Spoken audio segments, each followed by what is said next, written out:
Welcome to the Greg Bennett Show. I'm your host, Greg Bennett, and this was a wonderful conversation with Arild Tveiten, who was coaching Kristian Blummenfelt and Gustav Iden at the time. It was recorded way back in April 26th of 2021. And it was just a really wonderful conversation to see the incredible insights of what they do in Norway.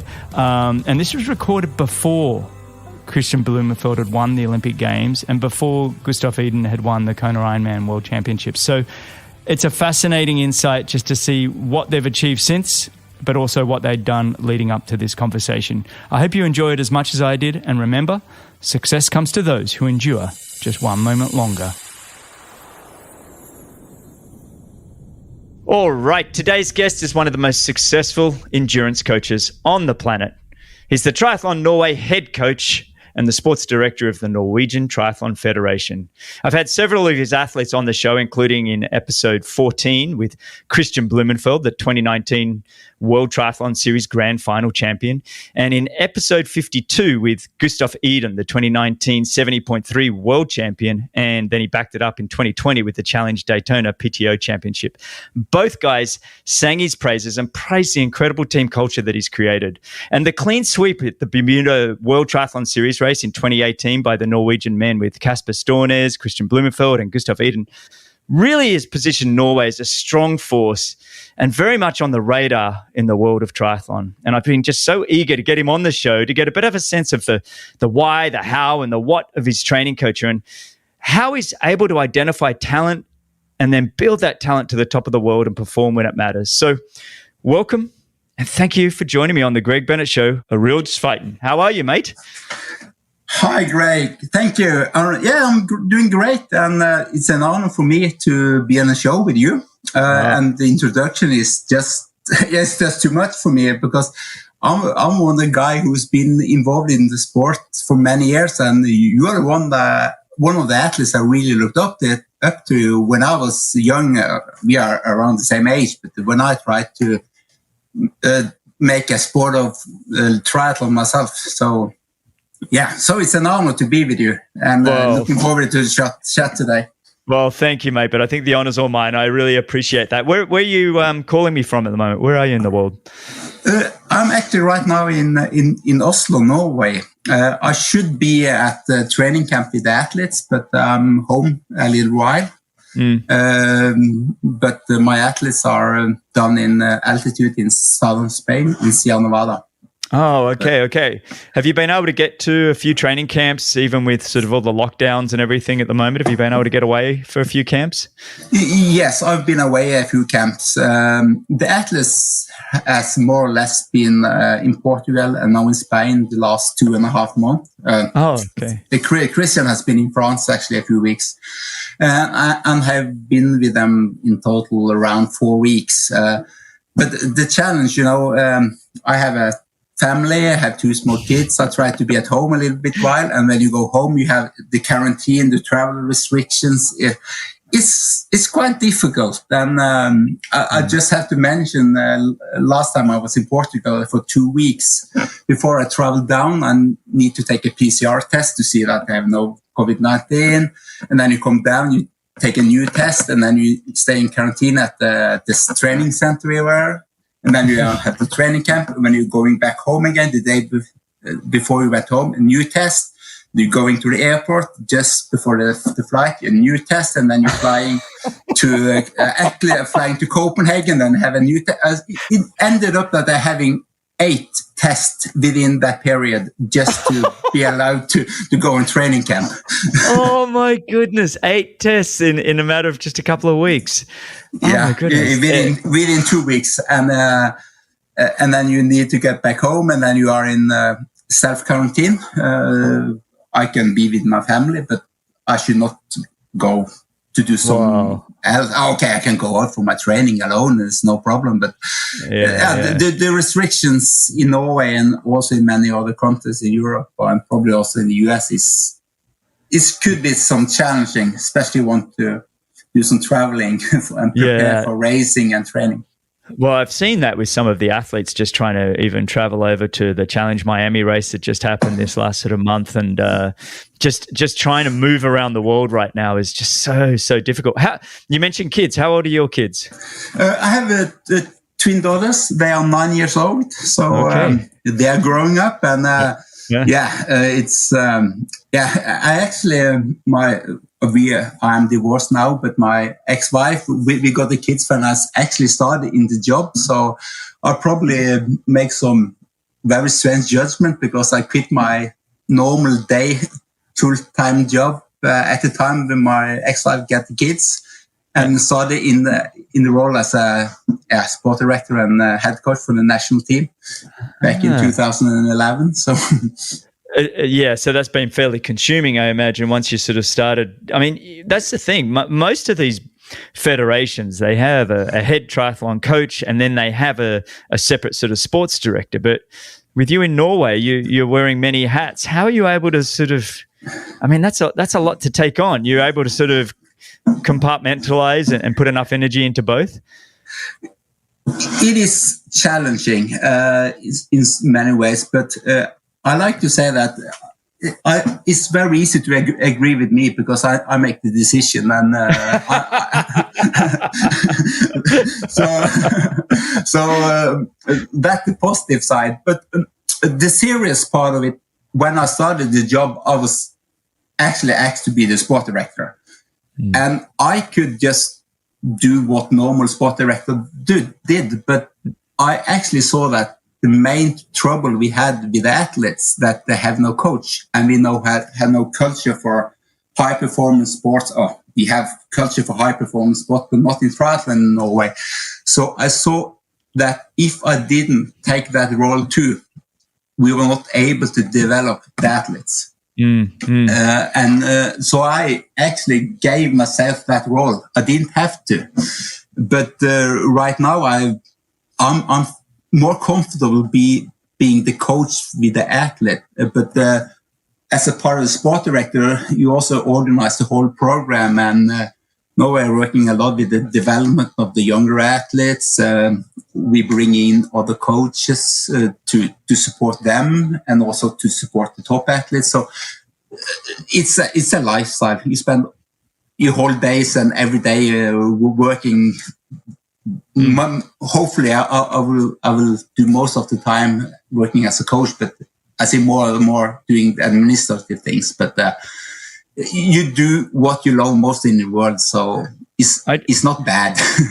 It's truly incredible that you started off thinking you're going to be a sports director, thought, well, somebody better coach these guys. Yeah, you didn't just step in. It's really quite remarkable what you've done in this 10-year window. I mean, if I just look at the world ranking of, the guys that I mentioned in the introduction, Gustav Iden right now is ranked number 7th on the ITU world rankings. Kristian Blummenfelt 11th, Casper Stornes 18th. The women are coming with is it Lotte Miller? How do I say Lotte Miller, yes. Lotte Miller's coming. She's ranked 66, but she did finish 23rd in the World Series in 2019. So she's on her way. Yeah. So that, for me, from a country where, I've been in the sport 35 years, and Norwegians were never the ones that were like, okay, here come the Norwegians. I mean, you've developed it from almost scratch. I mean, I'm fascinated. Well, I'm fascinated by so many things, but I mean, let's start with, how do you identify the talent? How did that all start? That is, in one way, it's a tricky question, but on the other hand, it's quite easy because I actually took the athletes we had. So it was actually no kind of talent identification at all. I have to tell you, the first time I meet the athletes, the federation was so small, we had no resources.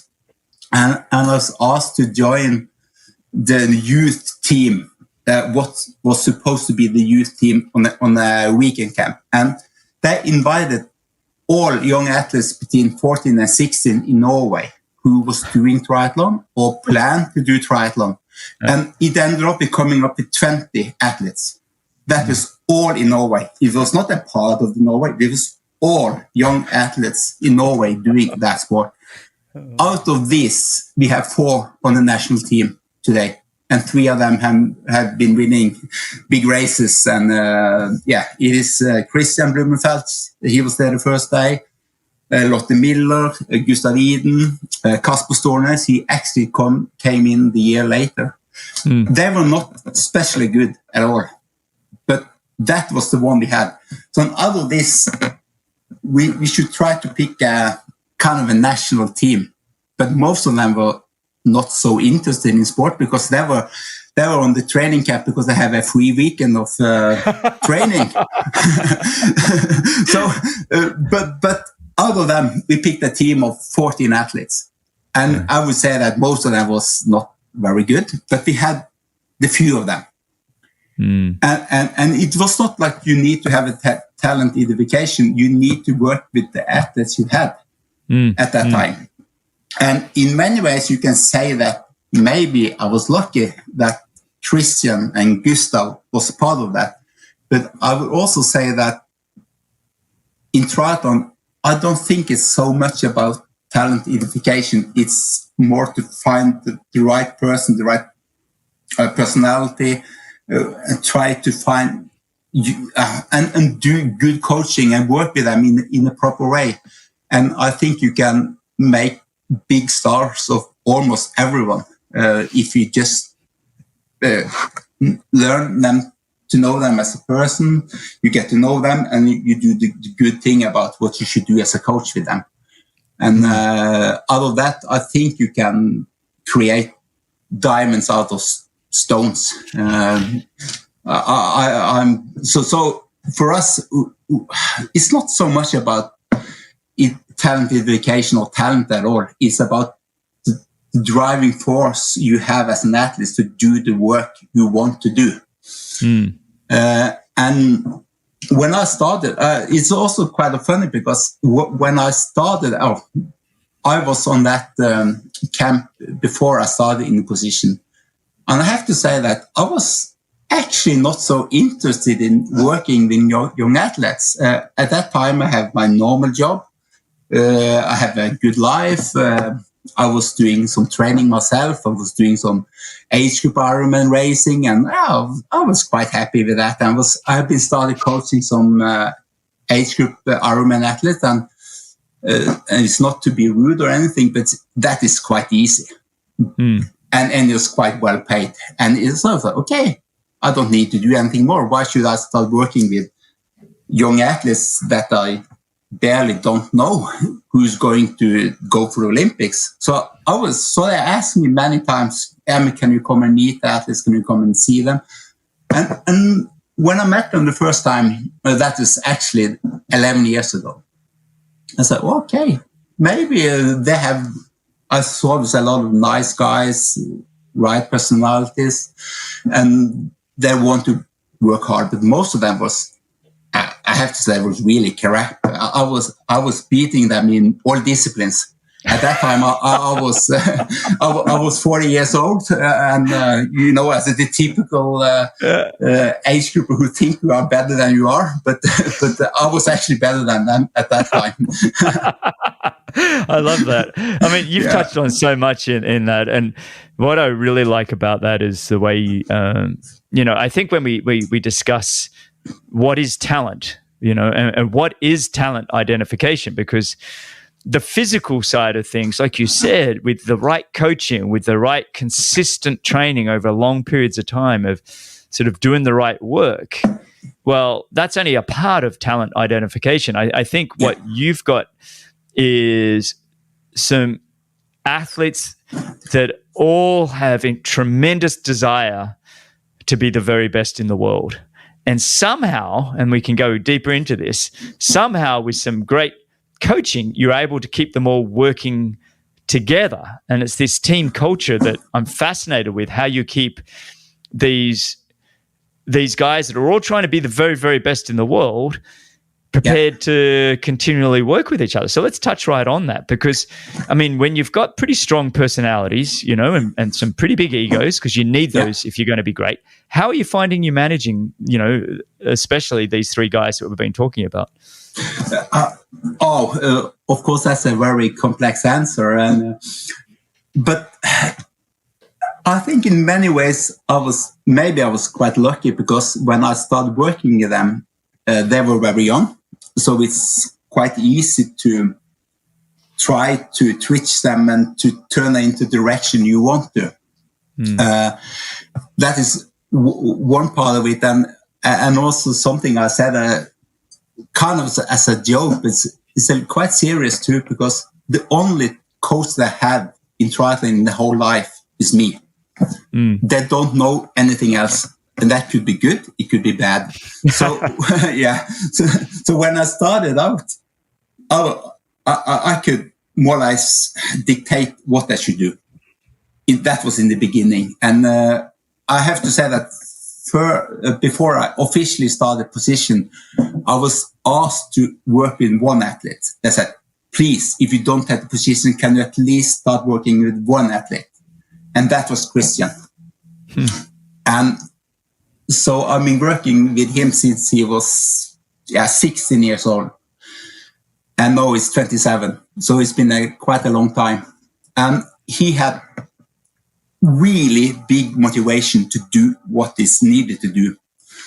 And I was at that time, I don't have really big experience of coaching young athletes. So in one way, you can say I was lucky, because we were pushing it quite hard, but he tolerated and he enjoyed it. But then we find a way to work together, and I see his driving force, his motivation, and he was the leading star in the team. And then we put in, when I started officially in the job, then we suddenly also have Gustav.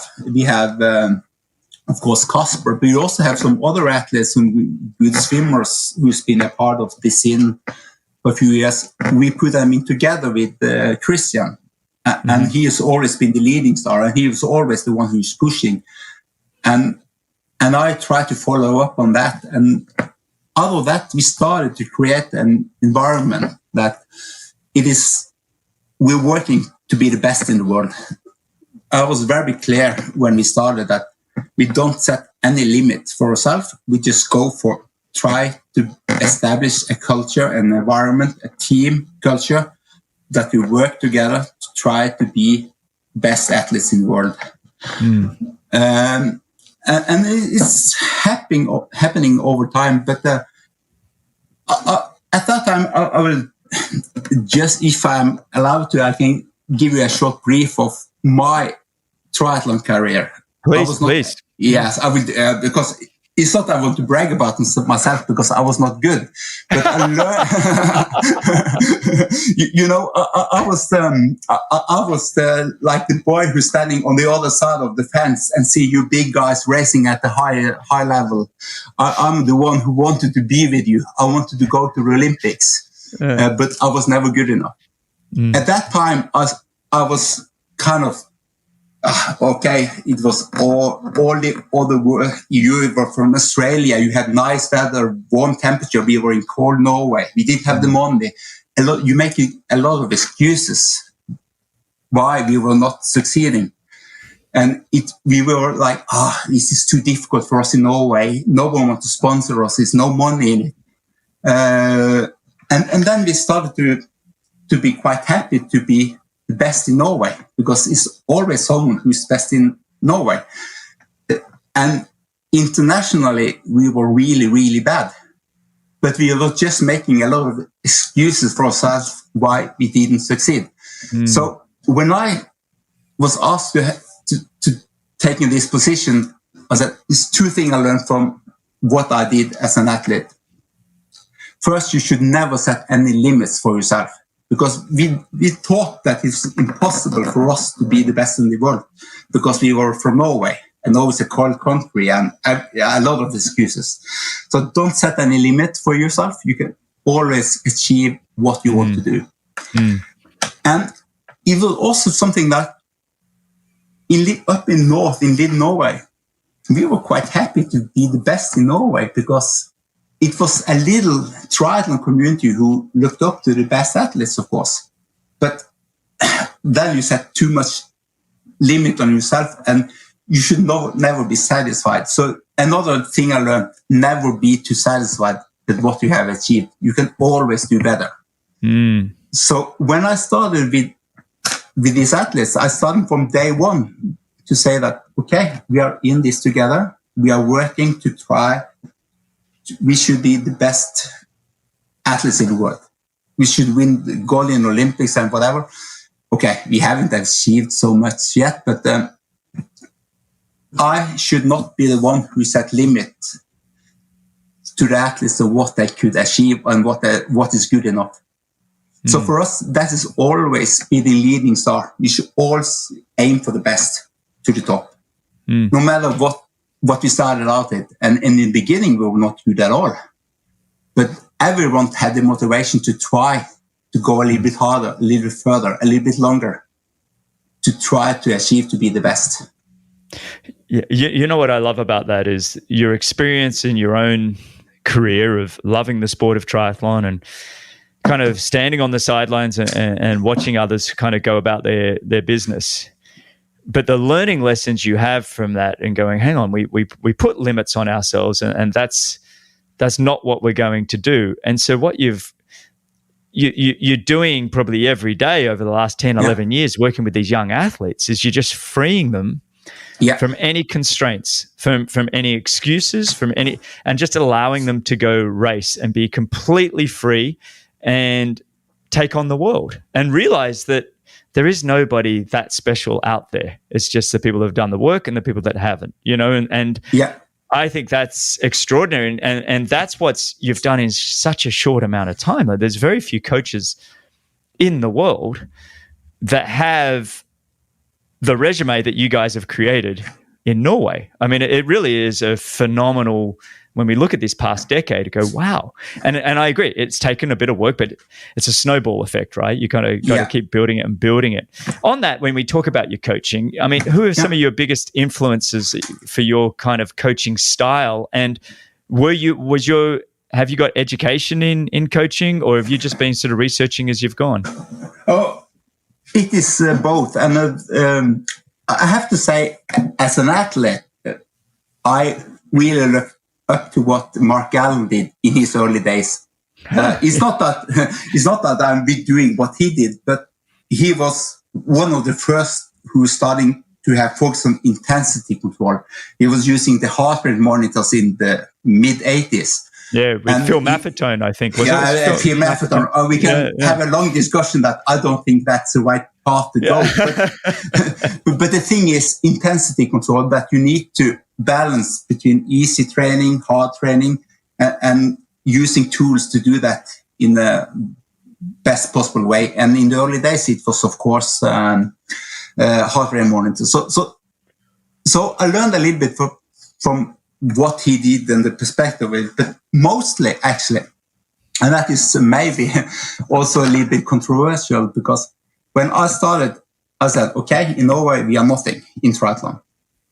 If I try to do what they do all around the world, the best thing I can hope for is to copy them.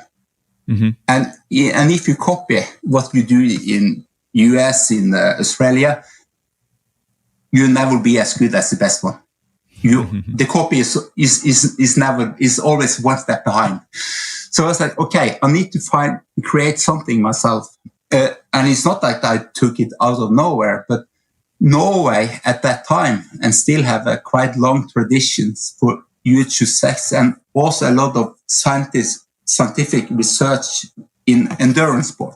Mm-hmm. At that time, we have maybe the two best marathon runners in the world, females. Ingrid Kristiansen, she ran 2:21 marathon in 1985.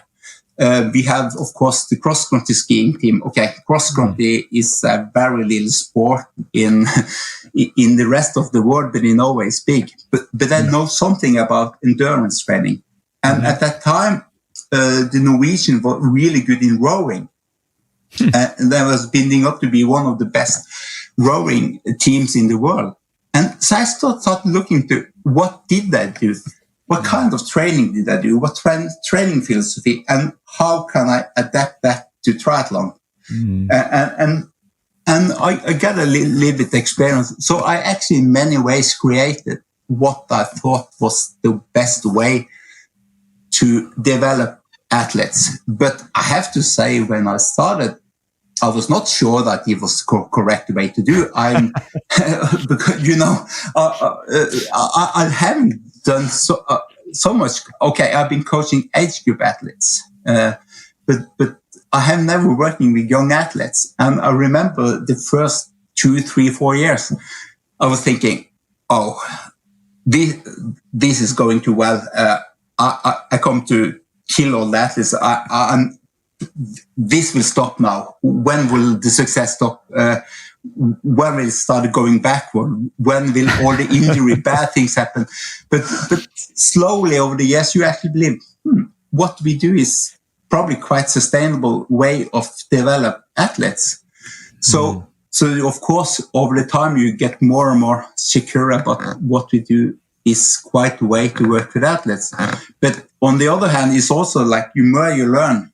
The more experience you got, the more you understand that you need to learn more.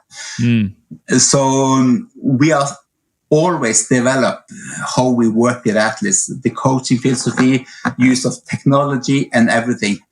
So it's the day you say that I'm on the top, I know everything, then you're gone. It's always try to move forward, to learn something. And the way I coach the best athletes today is very different from what I did with Kristian 11 years ago. And that has to be that way. I like so much about what you've just said then. I especially like the don't just copy paste what everybody else is doing, and then outsourcing and going to other avenues to try and figure out how to become a great triathlon coach and create a great program, and then never settling with what you've come up with. It was interesting. I just had Jan Frodeno on the show, and we were discussing, you know, basically he's always got a target on his back, and it's almost like having that target on his back is the fueling to the anxiety to just keep wanting more and more out of yourself. And I see you in that same kind of position, that you've got all these champion athletes on the rise, and they're all very much a part of the conversations now of whether we're talking definitely, you know, the Olympics, whether we're talking 70.3 world champs, or Kristian Blummenfelt talking about, you know, breaking 7 for the Ironman, for 7 hours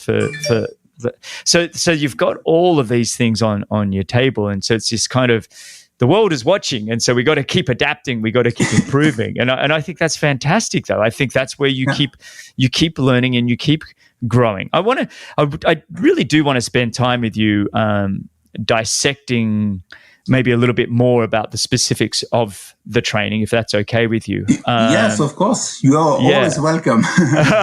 well, thank you. I really appreciate it, because I've always enjoyed trying to figure out how to improve endurance, how to improve strength, speed, everything we can without breaking down. And it's always a fine line, you know, between breakdown. But, you know, if let's start with how you were able to prepare 3 guys to go 1, 2, 3 at the Bermuda World Triathlon Series race back in 2018, which since they've changed the name to World Triathlon Series, has never been done by a country of men before. The women have done it. I believe the American women, maybe the Brits and maybe Australians, but I'm not sure my history there. I'm sorry, but definitely for the first lot of men to go on that podium. What was it that you were able to do to specifically get them ready for that race? They seem to be the strongest guys on the bike. But you tell me, what are you guys doing to prepare for a big race like that in 2018?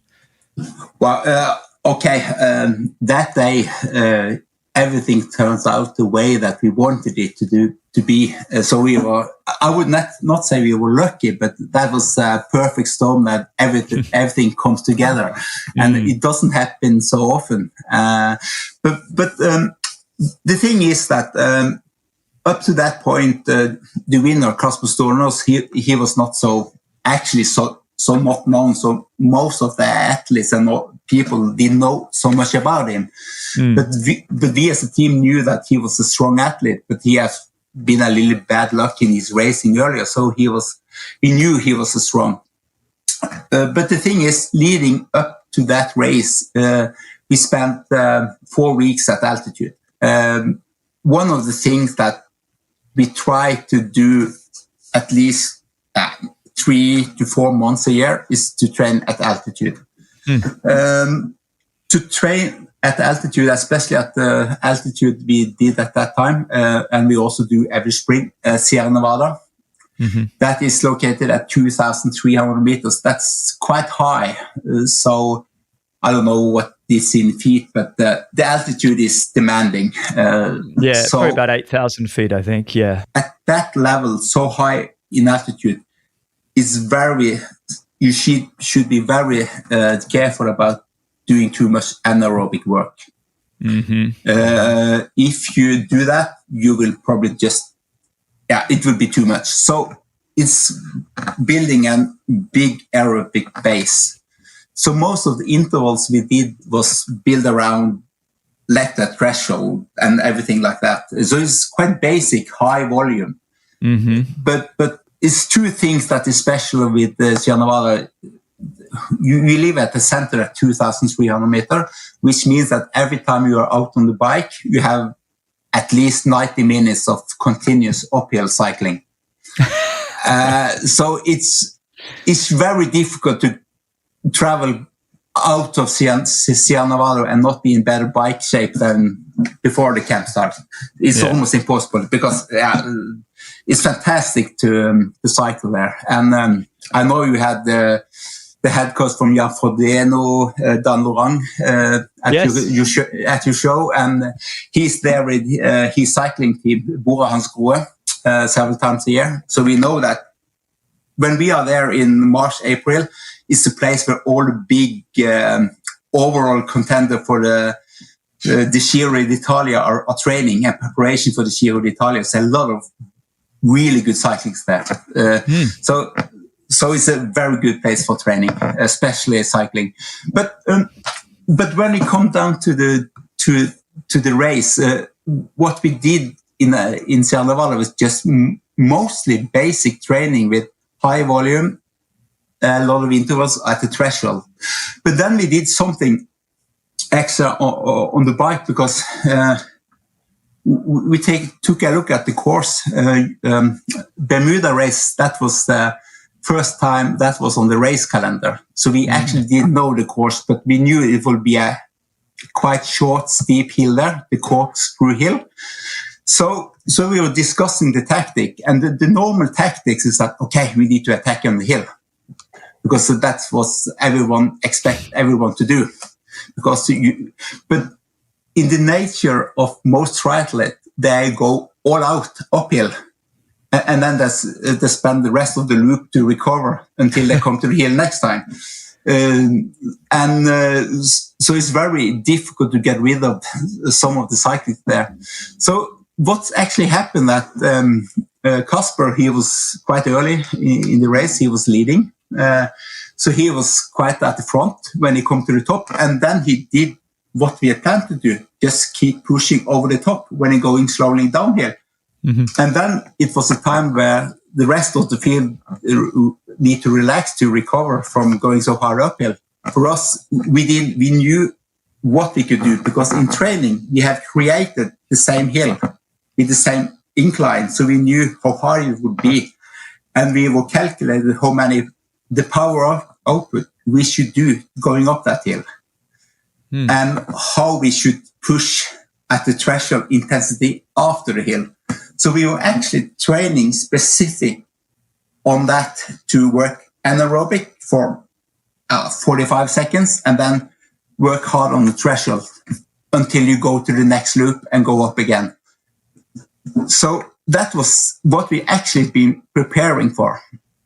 So Casper was actually doing that. He didn't plan to attack or anything. He just did what we had planned to do, all of the team. And when he got the lead, of course, he just follow his own pace. And then Kristian and Gustav, in many ways, they could not do so much because they didn't want to be the guy who wanted to go after him. But what they did actually is when they knew that his leads were so big that it was no way that the likes of Mario Mola or some of them could run him down, they said, okay, we go after him. But if we go after him, we need to attack in a way that no one else is follow us. And at that time, I think that he had 2.5 minutes of the main group. And all the boys knew that Casper and them were in a running shape that is no way that the big guys running more Mario Mola could catch him. So they went after him, and they were able to they didn't caught him, but they were within 1 minute 15 after him. But still, the main pack was 2 minutes 30 seconds behind. And then it was just, you could control your own race. And so it's in many ways a perfect day. And it's a lot of memories from that. And one of the things is because you saw during the race that, wow, it could actually happen that we can have a podium sweep. But the first time I really understand it, and that was, I think, quite funny. Chris Gamble, who's working for the World Triathlon, he's come over to me. Arild, yes, I have a serious question for you. Okay, we are in the middle of the race. What do you want to ask me about? Do you have an extra Norwegian flag? So the thing is, he knew that they just have 2 Norwegian flags. Oh no! So when the boys were on the last lap on the bike, he actually approached me and asked me for an extra flag. Oh my gosh, that's hilarious! Did you have it? Actually, the mother of Kristian was there, so she had the flag. So I was able to get the flag, and that was also the flag I was gave to Casper when he's running over the finish line. But he was so exhausted that he just threw the flag away. So so we need to spend some time to find it. But in the end, we actually had all 3 flags. Oh, that's hilarious. But the fun part of it, of course, he asked me at the last lap on the bike, "You have the flag?" And then I said, "Wow, this could actually happen." And he asked on the bike. Excuse me, while he still had a lap of the bike. That's great. Yeah. They had 1 lap on the bike. Oh wow! So he still had 10K to go in the run, but he was that confident. I love that. Yeah, he was, and it was a good memory. And I also remember the mother of Casper called me when he had 1 lap to go on the run, and she was so nervous. She was crying, "Oh, he will break down. He cannot finish it." I said, "Relax, he will win, no problem. Sit down, relax." And she was back in Norway and watching the race. So it was good, and it was that was probably the first time most of the world in triathlon knew about the Norwegian. Of course, well, especially Kristian have had some really good results before, but that was when it maybe changed a little bit, that we get a lot of attention. Yeah. It 100% did. And just huge congratulations. I can just, listening to you tell that story, it's I think it's left a mark on you for the rest of your life. I think it must have been just a truly, truly special moment to have that clean sweep. The way and the maturity of Gustav Iden and Kristian Blummenfelt, probably the 2 more senior athletes out of the 3, being prepared to wait and wait and wait on that bike until they knew their teammate had enough.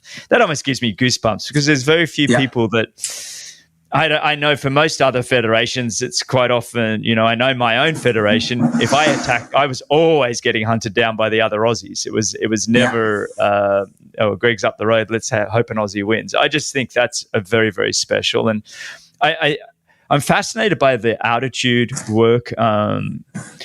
for us living in Boulder, Colorado, and we both, Laura, my wife, and I experimented a lot with the different kinds of training. We always felt we obviously got a lot out of the altitude training, but we were always very careful.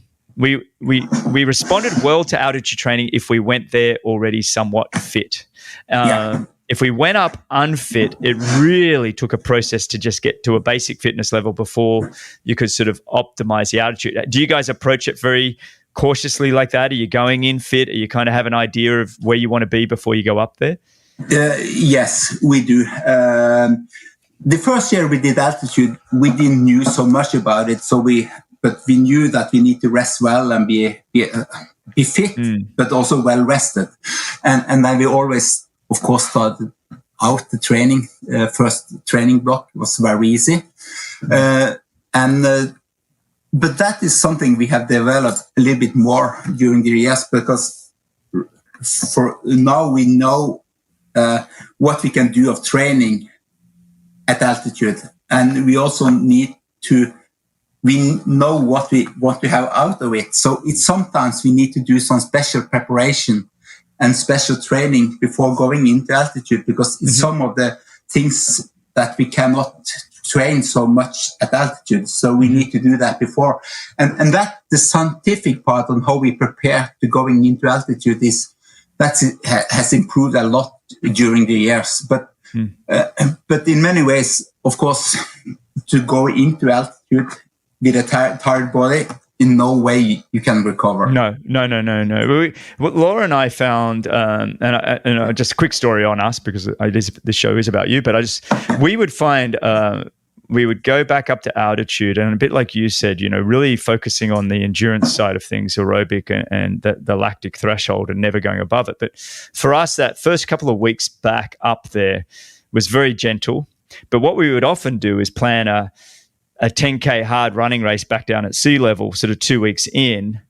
And then we'd come back from that running race, and we found the adaptation almost accelerated by going down to sea level to get that very hard, intense running race at sea level. Are you guys experimenting with things like that, or is it just focusing on the lab results? Or it depends.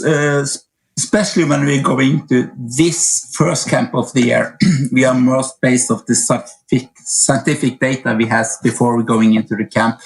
But we also normally use, for instance, Font Romeu in the French Pyrenees during most of the summer. I think that is it's not so high. It's 1,800 meters. So you can do a little bit different training. But during the summer last year and also the year before, we had that also almost a home base during the whole season. So then we are there and going to do the races and coming back up again. And at that time we do some race specific training or racing when we are at altitude, and that is something that works out really well. We also done it in the camp we have in September, October in Sierra Nevada. We used it, for instance, one year when Kristian and the boys was preparing for the first 70.3 race they did. They have a little bit break between the camp and going to to Malta to do the Super League races, and that was is of course fast and in a very high intensity. So they were doing that, going back up to altitude and prepare for the 70.3 race in Bahrain. That was in 2018. So where Kristian won in front of Gustav and Casper on third place. So so we do a lot of that too, especially during the season. I like how you're measuring the combining the speed, if you can find it down at sea level, going back up to the altitude, building the engine, the heart and lungs, and the strengthening the endurance. I think it's a really great balance to have, because you're not winning even a 70.3 these days unless you've got enough speed, unless you've got that power. So you need to be able to do both. And I also like the way that you're experimenting with the different altitude bases. You know, the 6,000 feet or 1,800 meters at Font-Romeu, and we trained there a bit, and that's very much similar to Boulder, Colorado, or Colorado Springs, similar kind of altitude gain. Actually, do you know a marathoner by the name of Frank Shorter from the 1970s? He won the 1972 marathon. He was part of the whole running boom. Anyway, Frank Shorter is actually our neighbor in Boulder. He's 2 doors down from us, and I remember having a conversation with Frank, and he was telling me, look, Greg, we look at altitude like this. He said, we look at it in increments. If you consider 5,000 feet as one increment, then 6,000 feet, one increment, then 6,000 feet as two increments. So 6,000 feet being the 1,800 meters that you just said with Font-Romeu. And then every 1,000 feet is an increment above that. And so when you are training at Boulder, which tends to be more that 5,000 to 6,000 feet, you can get away with this, and this. And he would outline it. And then he said, look, we would go up to Vail or up into the mountains more, where it was more the 8,000 to 9,000 feet, a bit like what you're saying with Sierra Nevada. And it's kind of like combining the two and understanding the stresses on the body. Have you been able to do a lot of testing in both locations to see the effects of the kind of training that you're getting from that altitude? Yes, we have done some tests on that, and we have, of course, the performance tests, but we also do some tests to see the anaerobic threshold power, pace, and everything, and do some small race simulation. We also done some of the most interesting thing. We took a look at the blood data to see how the red cells and the blood hemoglobin is increasing during different altitude, and try to find the optimized way to how long you should be at altitude and at which level. That is some of the research we're doing more and more out of now. Wow. We also try to mix up a little bit about heat training sometimes at altitude. And that is an extra factor. So it's not that you need to go higher, but you put in some extra stress factor because, and then I have to say, if you are sitting in a heat chamber in Sierra Nevada with a temperature of 35 degrees, the same as you will race in Tokyo, the stress on the body is quite demanding. It's funny, isn't it? I mean, all of this thing, we call it heat or altitude or whatever. All of it, if we just put it in one bag, is called stress. And the reason we want to stress ourselves is to become stronger, to overcome the stress and become stronger. What we've got to be careful at doing is adding too much stress at once. It's kind of layering it and layering it and layering it to allow yourself to get stronger and stronger and stronger. But if you approach it with too much too soon, it can really do some damage. I'll be fascinated when you guys all retire. There is going to be a lot of people that are going to want to see this data that you guys have collected over the this whole period, because like you working with the Norwegian cross country ski team, I'm sure there's a lot of people out there going, the data, because I know after talking to Kristian and Gustav on the show, like I mentioned, how often you guys are testing and looking at the body's responses to stress. And the data you're collecting, I just think that's going to be a fascinating read one of these days. When you guys open it up to us all, it's just going to be absolutely brilliant. We plan on that. But I have to say that the big data collector in those team is our sports scientist. He's actually, I actually see he tried to call me right now from Sierra Nevada, but he's doing a lot of tests with Atlas. He's the mastermind of some of the things, and he's one of the thing that the driving force that always make us try to improve. I've been the coach for the Atlas for now 10, 11 years, and I improve as a coach, and you learn day by day, and you always try to be better. But after the Olympics in Rio, we put in the sports scientist called Olav Alexander on the team, and he's the one who's challenging me more. But we established new test routines, and he wants to find more data. So now the last 4 years, we've been collecting much more data than we did the first years. And that is something at one point we want to share. And he's working with a lot of researchers all over the world.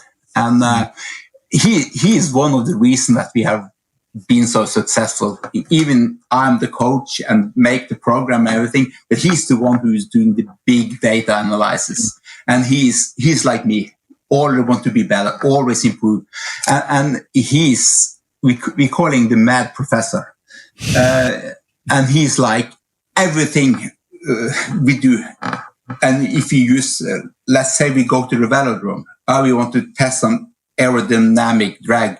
And then he, of course, have the tools to do that. Wow. But then he found out that, okay, the tools that you use for that is not good enough. So then he go to the manufacturer of that, and then he start discussion with the brand, and then they improving even more. For instance, we have been using the power meters for running street sensor for many years, and he's in discussion with them almost on daily basis. Look here, we see the data here. You can still do it better. You can improve that. You should look at that algorithm. And working on with many of the big brands a lot of the time to make the product we use for that analysis even better. Yeah, I love all of that because it takes a village, right? I mean, it takes a whole team of great minds. I particularly like someone like Ulla, who's got that engineer, that scientific mindset. There's a problem, and I want to fix it. You know, like there's a variable there that's not running as smooth as I want. So how do I fix it? So to have a fixer on your team, somebody that's out there that just loves problem solving, that's just fascinating. That's just fantastic for the whole team. Good on you for outsourcing that as well, mate. Because I want to step into. We talked about Bermuda, but the other really, really cool one, and I know there's been quite a few, but I really like this one as well, was Ironman 70.3 World Championships in Nice in 2019 with Gustav Iden. Really almost a surprise. Even though we'd seen him, I think everybody thought Alistair Brownlee and all the, tremendous field, one of the best fields we've ever seen. And Gustav just owned that race, and Kristian came in fourth, I think, on the day. Yeah, he was fourth. But a great day all around again. Tell me about the preparation for that race and what that one was like for you. That was also kind of a good preparation. But the thing that was different with that preparation is that the preparation we did was for the Olympic test event in Tokyo and the WTS Grand Final. So all the training we did was for that. So we were actually, most of the summer we were in Font-Romeu and doing the base training there. And then we went over to Japan, and we had a place, we have a cooperation with the Japanese Federation. And they found a place for us 2 hours outside Tokyo, where we did a lot of the heat training to prepare for the Tokyo test event, and we did really good training there. And you probably heard it before, but that was the place where Gustav found his famous Taiwan's cat. But basically all the training we did was leading up to the Olympic distance races we did in Tokyo, and of course in Grand Final in Lausanne. And a part of that story, who in many ways explains a little bit of the result in Nice, was that Kristian had a terrible crash in Tokyo. He was not able to finish the race, and he could barely not walk. He could not walk at all. So when we actually traveled back to Norway, he was sitting in a wheelchair. Wow. Yeah. And it was really frustrating for him and for us, because he could not walk and move his legs. And when we was going back to Europe, it was 12 days before the Grand Final in Lausanne, and he could not run. And he was able to have his first running after 7 or 8 days. He was able to move his leg a little bit, and he could bike, he could swim, and he could have his first run 6 days before the Grand Final in Lausanne.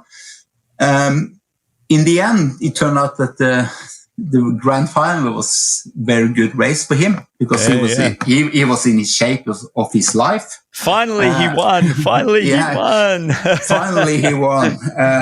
And we were, of course, very happy for that. And we also knew that he was in even better shape in Tokyo. So that is a race he would have won. But that doesn't matter. He was not able to finish. But in many ways, the training he missed, he was a lot of energy and ready for the Lausanne race. But it was a little bit big. He was not fresh enough, but trained enough to be at his best life in the 70.3 World Championship, because he lost 1 week of training at a quite crucial time of the tapering process.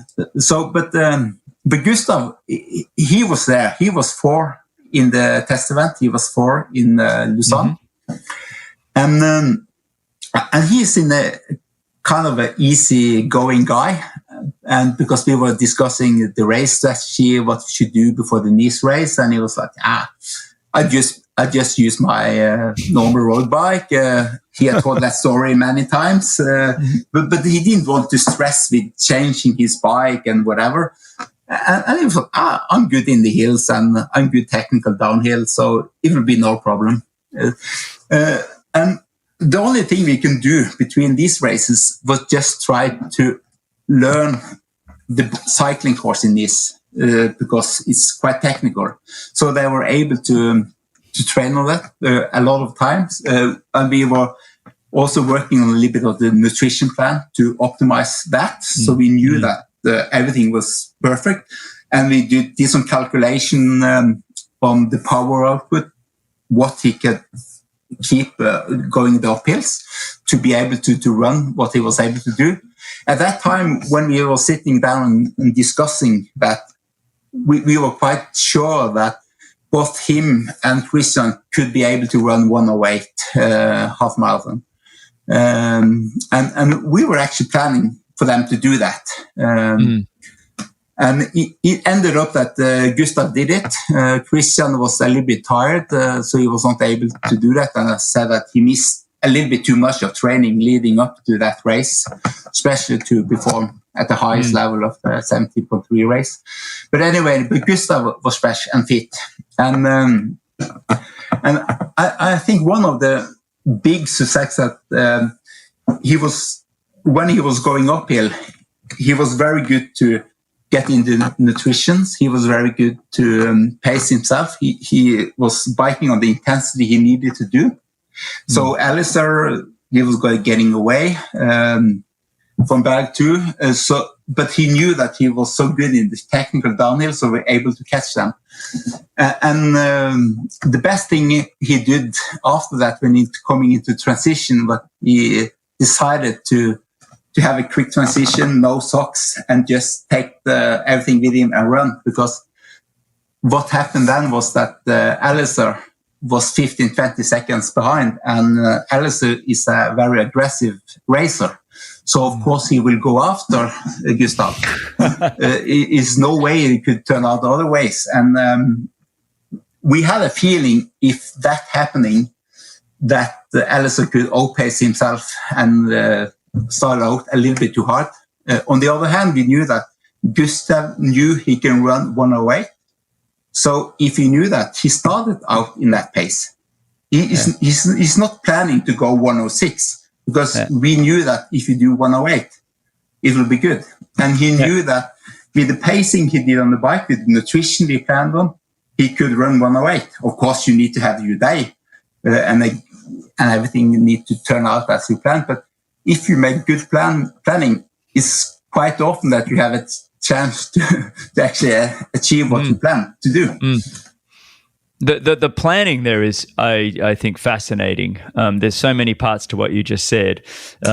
Starting on the final part there of understanding the way a competitor is going to perform or race, and the importance of not putting on socks or having a quick transition, because you know they love to lead from the front and they're going to make themselves get to the front. So you're affecting their race people always say, oh, you can only control yourself. But I've always been a big believer. I'm trying to make, not only am I wanting to have a good day, but I'm trying to make sure my competitors don't have their best day. And if I can do something that affects them to not have their best day, then it just goes in my favor. And that's what you guys did with Alistair Brownlee there. I think it's just incredible. Then I think, maybe using the road bike, so he was able to afford himself to climb the hill and fuel at the same time while climbing. It's not easy if your heart rate's through the roof to be fueling, because he had the confidence in his descending, probably because he was on a road bike a little bit more than a time trial bike, I'd imagine. Obviously, he's a good descender anyway. So I like all of that planning. I'm fascinated when you said Kristian Blummenfelt had 1 week off training, and so he was going to maybe miss. Have you guys found through your testing that 1 week of training would affect a performance that dramatically? No, we didn't know for sure. So we, of course, hope that he would be ready. And in many ways, he was fit. So it was, he was not totally out of training. It was mostly he was not able to run. I think for Kristian, the biggest challenge the week leading up to Nice, that he got a new bike.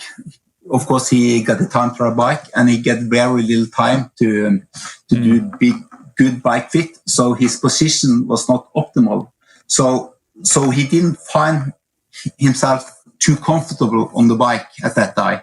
And that also, especially when you're going downhill, it's quite tough when you are not familiar with the bike. So I think that was the biggest challenge. So he burned a little bit too matches, and then he lost a little bit of the training, that he didn't have the edge to do 108, the half marathon that we planned to do, because of the missing training. But it's really, really small margins. And in another race later that year, of course, he set the world record on the 70.3. So but it's funny that both Kristian and Gustav, they were training together every day, every session toward the race, and they were talking about the tactics, going up the hills, they're learning about the curves and how to attack the downhills and everything. So they were in it together, and they did a really good job of supporting and helping each other, to both of them to be at their best. Well, I think it was an incredible back-to-back weeks for you guys, with Kristian winning the grand final, and then the next week, Gustav Iden winning the 70.3 World Championships. I mean, these peaking for these big events, let's talk tapering, because I think that's getting that right, especially when you're combining extra stresses like altitude training and the heat adaptation. When are you coming down from altitude? How far out would you do that? I mean, if these are secrets, I understand, but I'm gonna stab, and if you give away some, that'd be great. But just having an understanding of tapering is critical for all of us when we want to have a peak performance.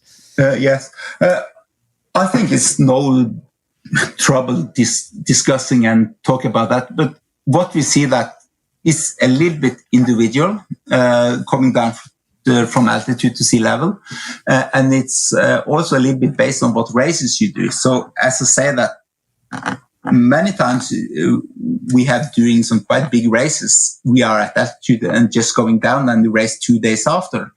And in general, I would say that 2-3 days after altitude block, you should be quite ready to race. But from maybe around day 5 to day 8, 9, it's very often you feel that the athlete is not responding so well. Like, it could be good, it could be bad.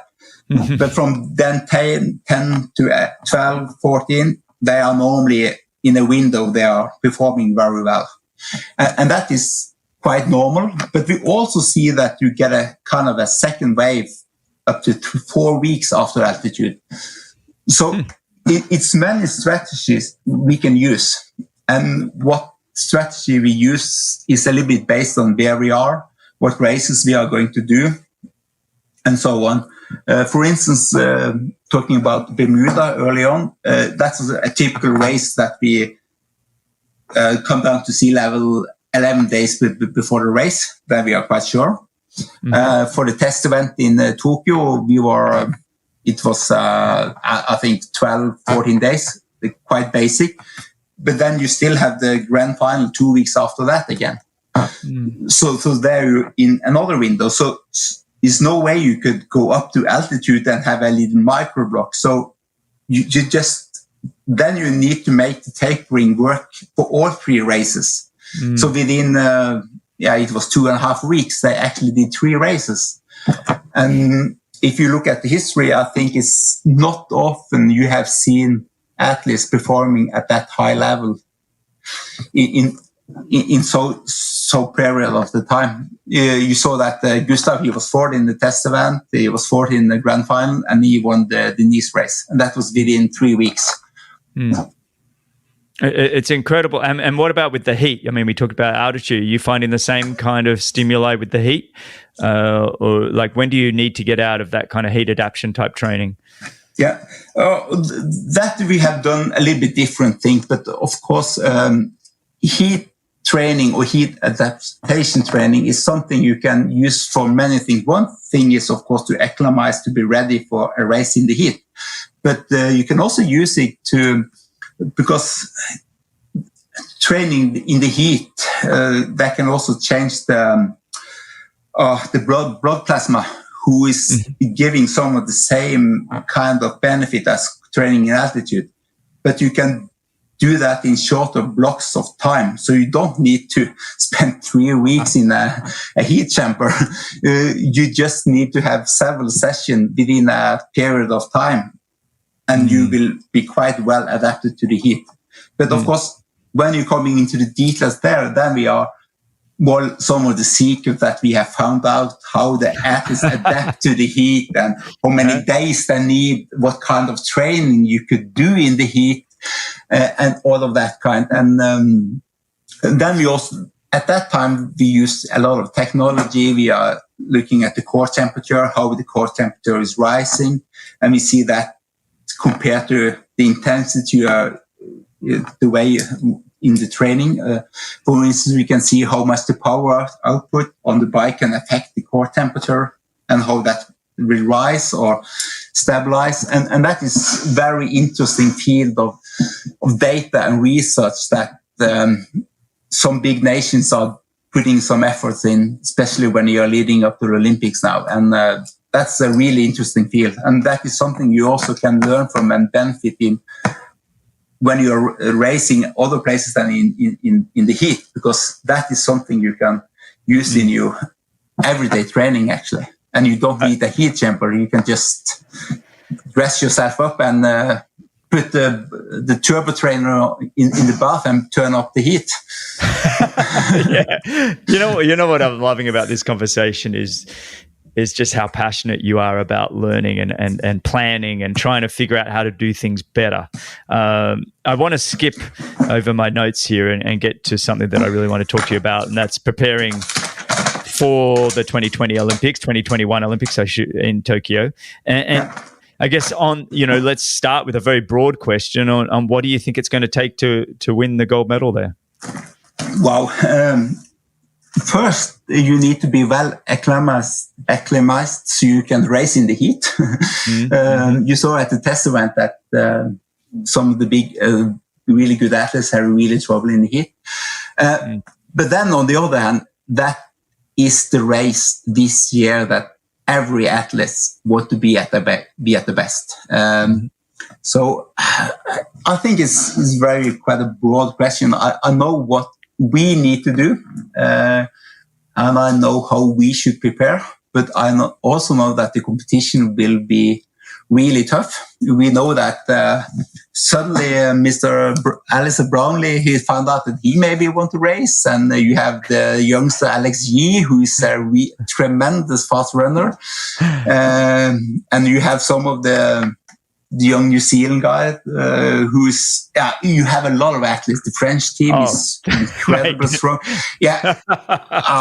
Where do you start, right? Where do you start? Yeah. I mean, there's really 25 guys that are potentially on the podium at least for this Olympics. And yes, I just interviewed Jacob Birtwistle from Australia, and the amount of guys that have this eye on this gold medal, it's just, I can't wait. personally, I'm so excited. How do you feel about it when the ITU kind of look at an event and then maybe want to shorten it due to sort of temperature and things like that? What's your attitude towards that? It's a little bit mixed. I think if you do the preparation, I think it's no problem to race on the normal distance that you normally have. And I didn't like in the test event they shortened the distance for the girls. I don't think it was necessary. If you did the preparation and are acclimatized, it should be no problem. But on the other hand, they look at the data and the health risk, and then you it's a little bit wider perspective because they do it for the health of the athletes. And of course, you have athletes in the field. You don't want the athletes you are coaching and know to be destroyed because it's too hot there. It's an interesting conversation. I definitely think you got to worry about their health. I agree with you and what the ITU are doing. But I put this on social media. Actually, I was a bit disappointed in the fact that you're talking about some of the greatest physical endurance performers in the world. These are, when we're talking about the men and women that are going to be racing Tokyo for triathlon, we are talking about 100, 110 of the greatest physical specimens on the planet that have the greatest teams of support around them, that know how to prepare for all conditions better than anybody in the world. That I think we are disrespecting the athletes themselves by not giving them the opportunity to show the world what they can do under any circumstance. And I, for one, was a little bit disappointed on that. But anyway, that's getting political, and I should probably probably stop there. We should. But I just want to add, we have done so much research on our athlete, and we know that some of the data that the ITU or World Triathlon are looking at are too old. Yes, there are newer data who show that you can rise the temperature. You can raise at higher temperature than the limit is. You just need to do some preparation before. And as you say, it is the best trained athletes in the world. They can handle it. And and if you can't slow down. You know what I mean? Slow down, pace yourself. I mean, how fast do you think that 10K will be, being the conditions, July in Tokyo? It will not be like the London Olympic race where that was just going 29 minutes, but I think they can race under 30 minutes, and we are quite sure about that. We saw that at the test event, Casper, who was second here, ran 30:45 or something. And based on training, we saw that especially Kristian could gone quite much faster than that. And sub 30, I'm quite sure. But it's a little bit up to the pacing strategy and how the race will turn out, because it could be a cat and mouse kind of race where the big boys are just in front. I don't think so. But not with Team Norway there, mate. With Team Norway, Alistair Brownlee, this race will not have a moment of cat and mouse. Imperial. It never happened with Norwegian. So no, not with the guys that you're training, mate. The one thing we always know when Gustav and Casper are there is it's a race from the gun. And it will be. The gun. And I think there's a number of other guys that will join them, but they're not going to play. I mean, I'm curious also on your thoughts on the mixed relay. We need Norway. I mean, you guys aren't quite there. How are you going with that fourth, the second woman to have a team? Because we need to see Team Norway on that start list. Yeah, we want to be on the start list, and we have planned to try to see what we can do. And you saw in the World Championship in Hamburg, we were able to get a wild card, and we ended up placing 4. So I think we should have a chance there. But the challenge is we have 2 girls fighting for the last spot.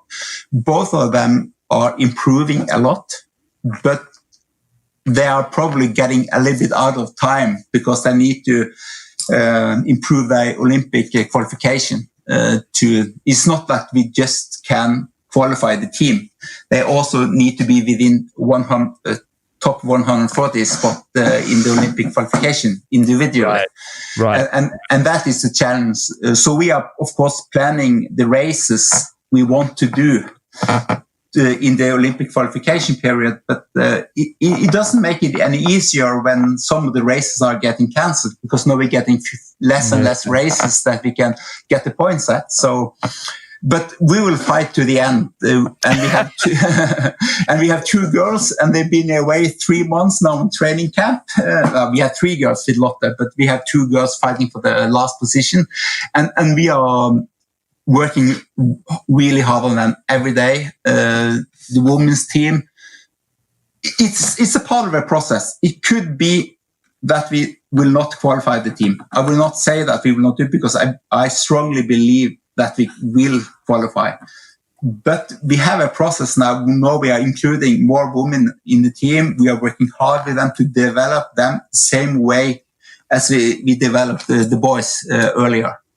Right. And I actually said to them in Portugal on training camp, we said to them, girls, I will not rest unless you take a podium sweep in the WTS races within the next year. So I will not retire from coaching before you have achieved that. So just keep on working, I said to them.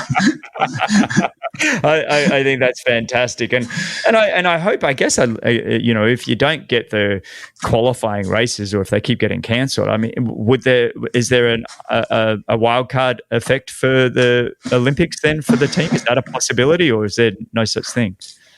It's no such thing as I have understand it. No, so we have it's 2 things. We need to have the team top 3 in the qualification race. That is likely that we can do. And then we need to have at least one of the girls top 140 in the Olympic qualification list. Well, mate, what? So the rest of 2021 leading up to the Olympics, is it Sierra Nevada? Is it Mont Remo? Where are the rest of the camps leading in? What's the rest of the year look like up until at least the games, or even beyond that? Yeah, we are now in Sierra Nevada, and we will be in Sierra Nevada to the end of April. And then we have a little bit preparation at the sea level, and hopefully we will go to Japan and the first race in Yokohama.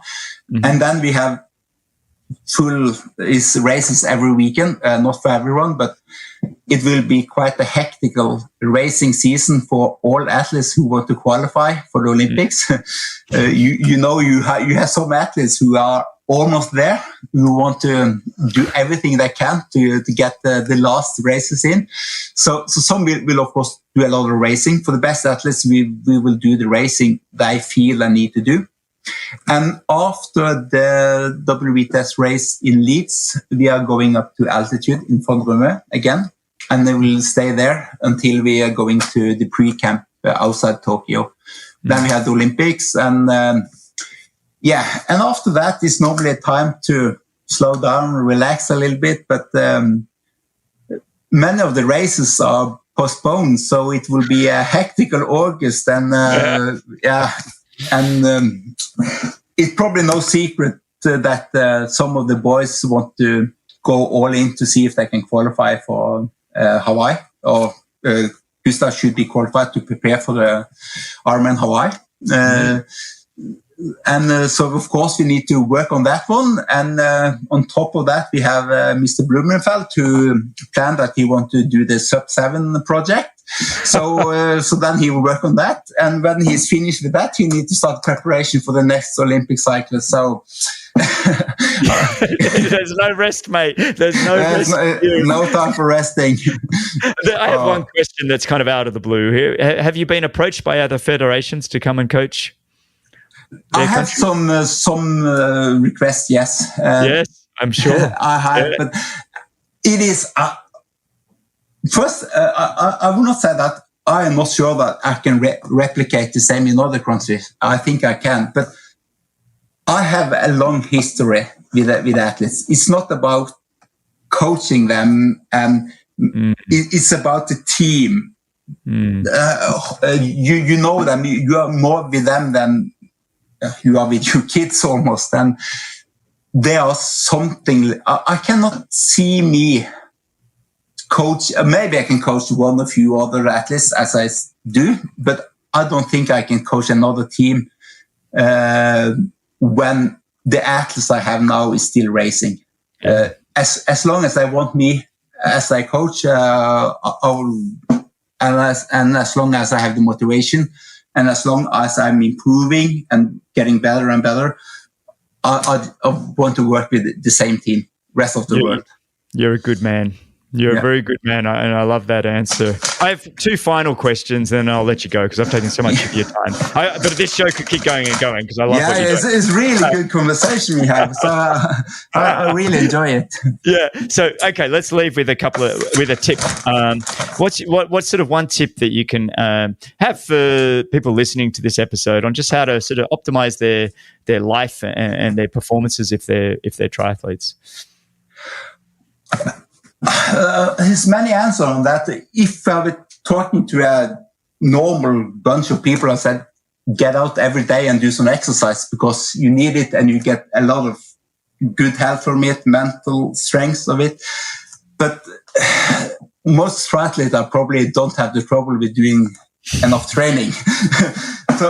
But it's something I've started thinking more about for myself is try to appreciate what you have and be happy with what you have and appreciate time with your family, your kids, and the small thing in the world that could be that I'm sometimes thinking I'm very driven by the performance of the athletes, but in the end, yes, I like them to win the Olympics, to win gold, but in the end, it is your family, your kids, and the small thing in the world that you have every day that's important. And for me, I will try to put my more energy into that because if you don't have it good as a person, you will not be in good in any role. You will not be a good coach, not a good dad, anything.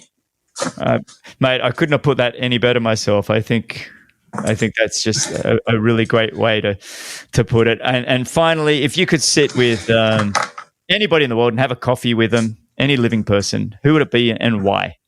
Wow, that is a little bit tricky question. It could be. I thought a little bit about it, and I don't know. I don't want to go into any politics discussion, but for me, the former president of the US, Barack Obama, was he is a fascinating person. You see that he is genuine in what he do. He have a lot of energy. He is very like I see him, he's a team worker. He's setting himself in front. And the mutual respect he had for other people, even if they in the political side are very disagree with each other. That the way he is as a person, it will be really interesting to sit down with him and discuss leadership, how you're working with other people, how the genuine respect for all people, even you are on the opposite side in politics or anything. For me, he's a very fascinating person. I really would like to know better. But of course, in the big world, there's a lot of people that you want to sit down and get better known. And these days with COVID, I think we're all excited about getting to sit down. Yeah. And it would be really great to meet you face to face once time, and all 100%. Of the Oh, mate, I can't wait to open up this show and start hitting the road and getting to that you should do when you can out traveling. You should go out to a different environment and performance places and meet people and meet them and have a workout. Have a workout and then a beer and then just share some stories. That's my ultimate plan with this show. But Arild, mate, thank you so much for your time and all your knowledge and what you've done over this last not just this last 10 years, but your whole journey has just been fascinating to listen to. So I really, really appreciate it. Where can, if people are interested in learning more about you or listening to your story, where can they follow you? I have an Instagram account and also have a Twitter and Facebook. I'm not so active on all social media, but on Instagram, Arild T, my name. I can give you the link afterwards. You can follow me. Perfect. Yeah. And then mostly about the training and what we do. It's not so much about me as a person, because I don't think I'm so interested. But anyway, yeah. I think firstly, I think you're fascinating. Secondly, I'll put all of that in the show notes, mate, so people can find you there. And if you're not following Arild, you can also be following his athletes, Kristian Blummenfelt, Gustav Iden, and Casper Stornes. They all have fascinating stories, and they often post with you in it. So you are all over the Instagram, whether you like it or not. But anyway, mate, I think this is a great place to wrap it up. Thank you, everybody, for listening, sharing, and you can find all the show notes and timestamps, coupon codes, links, and everything at bennettendurance.com/media. Thanks again, Arild. This was amazing, mate. Oh, thank you for having me. Thank you. Cheers, buddy. Thanks a lot for listening. If you enjoyed the show, your support would truly be appreciated. You can visit the Patreon page, or you can subscribe with your podcast app of choice. Don't miss the next episode, so subscribe and be notified. For show notes, if you want to know more, please visit bennettendurance.com. I'm Phil Liggett, and on behalf of Greg Bennett, here's to the next time, and I hope you will join Greg again very soon.